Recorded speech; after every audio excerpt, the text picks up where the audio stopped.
Dengar baik-baik, siapa yang nak pergi daripada Terengganu ke Kuala Lumpur 3 hari atau kurang, maka dalam perjalanan dia musafir, boleh jamak qasar. Dalam perjalanan balik ke Terengganu dia musafir, boleh jamak qasar. Tapi sampai di KM berapa hari nak duduk? 3 hari. Maka orang yang nak duduk 3 hari masih bernama musafir yang singgah di Kuala Lumpur. Bila nama musafir masih boleh jamak dan qasar.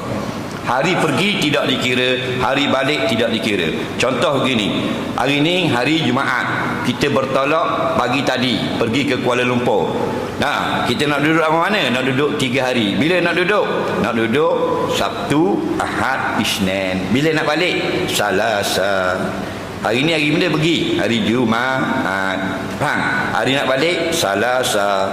Jumaat hari pergi tak kira. Selasa hari pergi tak kira. Tinggal berapa hari? Sabtu, Ahad, Isnin. 3 hari musafir lagi. Ingat tak? Faham lagi tu? Tapi nak balik hari Rabu, maka kita bernama pemukim Kuala Lumpur. Hari ni hari Jumaat bertolak, tidak dikira. Rabu hari balik tidak dikira.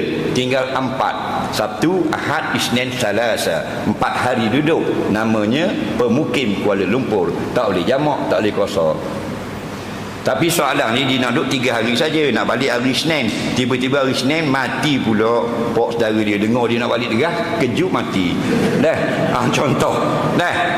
Maka hari yang 3 hari sudah dia jamak, hukumnya sudah sah. Ini pandangan sebahagian fuqaha. Okey.